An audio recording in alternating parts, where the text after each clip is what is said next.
here's why we don't really reach into the future. We're trapped either by regret of the past or the routine of the present. So busy with the routine of the present, we don't give much thought to designing the future. Or trapped by the past with regrets of past losses and past failures and past mistakes, and we relive it over and over again, not to the benefit of changing it for the future, but just because, you know, we feel that our lives have been less than favorable simply because of all the things that's happened to us in the past. But here's the real key, is to spend some time, and usually we don't do it until someone comes by and offers the suggestion. That's why meeting the right person at the right time, attending the right class, listening to the right sermon, having a conversation with the right person sometimes can totally change the direction of your life. And you're never the same after that personal contact, or sitting in that class, or reading that book, or coming face to face with someone who says, hey, you know, our lives are not that good, what could we do to change? And that very conversation starts this whole process. Wow, I'm arrived at a fairly poor place. How could I change all of that for the future? And that is all possible. And this point of contact, maybe today, will help change all of that and give some of you a new glimpse of some of the possibilities. We talked a little bit earlier about the possibilities and believing that the possibilities were possible for you, then going to work and make them happen. But let's talk now about setting goals and see if we can't make this really meaningful. Here's the next key. Make sure that the greatest pull on you is the pull of the future. Not the pull of the past that keeps taking you back. Not the pull of gravity like the present that just keeps you sort of stuck where you are. But we want to make sure that the greatest influence and pull on us is the pull of the future.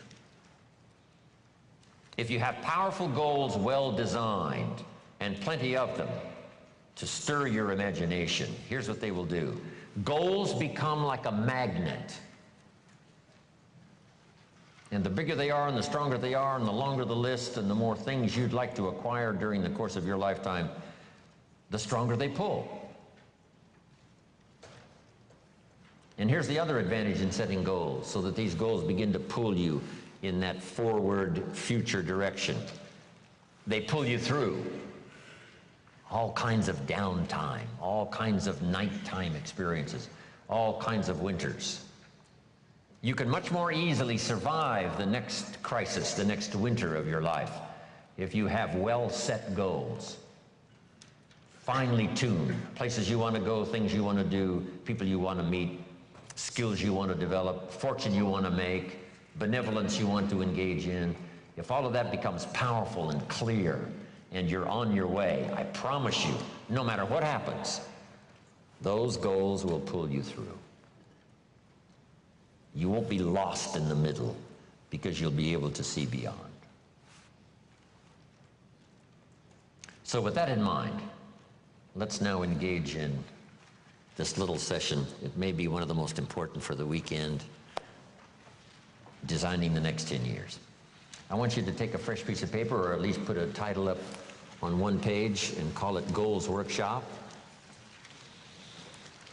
And in this Goals Workshop, I'm going to ask a series of questions, and I want you to write down the question first and then do the exercise. Okay? Write down the question first and then do the exercise. If you're ready to go, say, let's go. Here's number one. I want you to list 5 things you've already accomplished that you're proud of. Make a list of 5 things you've already accomplished that you're proud of. Because all of us have set goals, maybe haphazardly, maybe spasmodically. Even when we were kids, we wished for something, worked hard, and sure enough, we got it.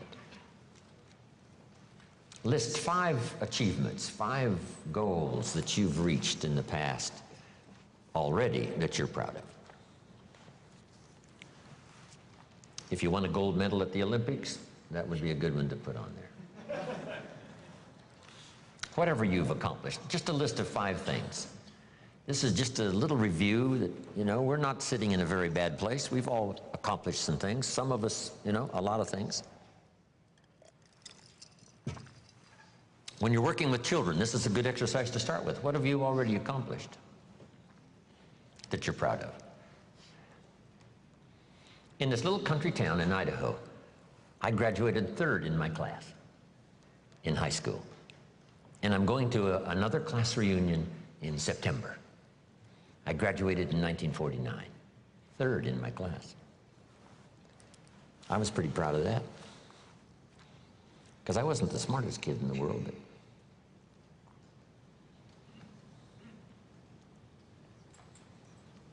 we're called the 49ers, Idaho 49ers, graduated in 1949.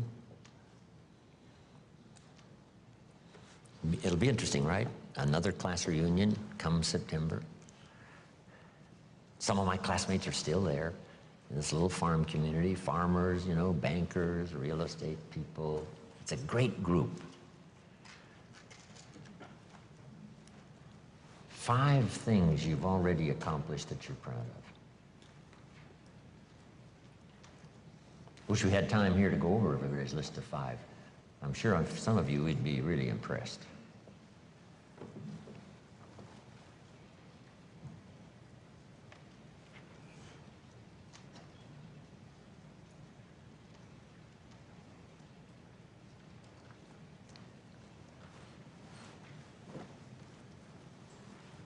Five things, 5 achievements.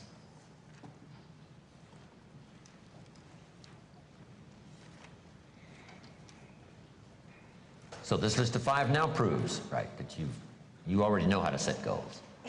Maybe not as intensely as we're going to work on now, but you've already done it. You've already said, hey, this is it for me, I'm going for it, and sure enough, you did. Okay, here's what's next now.